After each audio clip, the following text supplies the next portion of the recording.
My plumbing expert, Bobby Crowder, the Family Plumber, is joining me here on the program today. And questions come up all the time here on the radio program. Once crossed my desk today. This is a pretty common question. What causes a drain clog, and why does it continue to happen? Hey, Bobby. How you doing, Bob? Hey, Joe. Thanks for having me on. Yeah, it's great to have you here. You get this question all the time. This is a daily thing for you guys at the Family Plumber. Clogged drains. Why is this happening? Well, there's a lot that can be happening. Depends on where it's coming from. Your toilet, your kitchen sink, your bathtub, your shower, your bathroom sink. I mean, the most common ones are, well, I wouldn't say the most common ones. I think we're all about equal on a lot of those drains. Bathroom sink is usually toothpaste, even hair. I mean, lots of hair. Always hair. Shavings. Yep. Yeah. Shaving, hair shavings. People like to, of course, us men like to shave in the bathroom sink. So a lot of shavings down there. I recommend for something like that, for the bathroom sink is fill your sink with hot water on every month, couple months, 3 months or so, and dump it. It'll kind of loosen everything up there and put some pressure behind it and dump it through. So there's really no way to stop that from happening because, people brush their teeth, obviously, and shave and stuff like that. So, that's going to happen. So that has to be maintained no matter what. Showers and tubs, same thing. You've got hair. Hair is the big problem. There's no way around that. You're not just going to keep your hair in your hand. If it falls out a little bit here and there and put it to the side, it's just going to go down the drain naturally. The ones you can prevent is anything from the toilets to the kitchen sinks. So, like we've discussed this plenty of times, just human waste down the toilet and a good toilet paper, no wipies, stuff like that. So there is a one wipe, like I said, we discussed this in another podcast, but that's another one you can go check out. But kitchen sink also, let's keep things minimal. I like people that don't have garbage disposals. This way they're not putting a bunch of stuff down their drain. They're actually going to the garbage can and dumping it out, dumping it there. So keep greases away from the kitchen sink. Anything that's oily and greasy, let's put it in a jar, seal it up, and throw it away. The way it should be done. But other than that,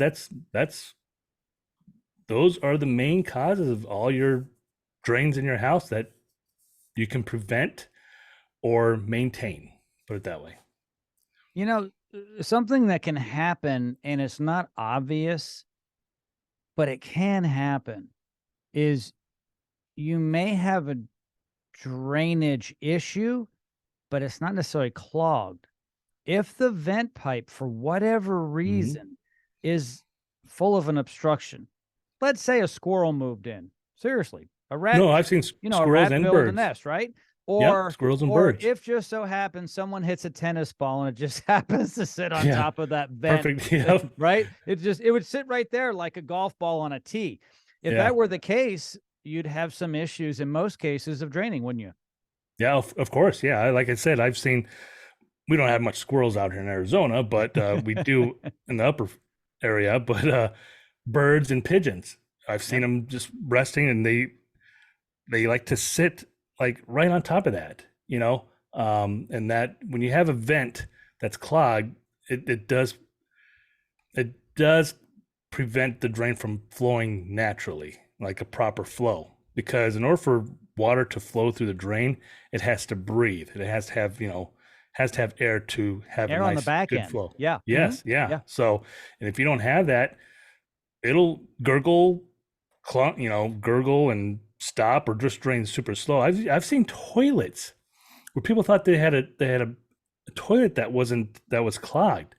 I get there and I kid you not, it had a perfect seal around the toilet tank lid.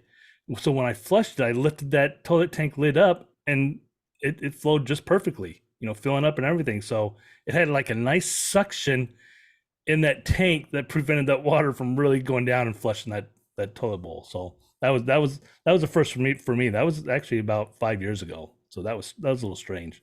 Well, sure. If you, I mean, if you take a container that's totally sealed and you don't allow air in for the liquid to come out, the liquid Yeah. may not even come out. It Yep. may just sit there, or it's going to come out slowly. And that's why it's important to have air come into anything if you want the liquid to be moving out. Exactly. I always tell people the thumb over the straw technique. Mhm. Put thumb over the straw, put it over, and of course it's not going to flow until you actually let go. It needs that air to breathe, to flow. Exactly. Bobby, once again, you're solving our problems. I appreciate it. Try my best. Thanks, Joe. Appreciate it. Yeah, thank you so much. All of Bobby's information is located in the description of this podcast. It's a quick click away, his website. Just do that. If you have any plumbing needs, it is Bobby Crowder, the Family Plumber.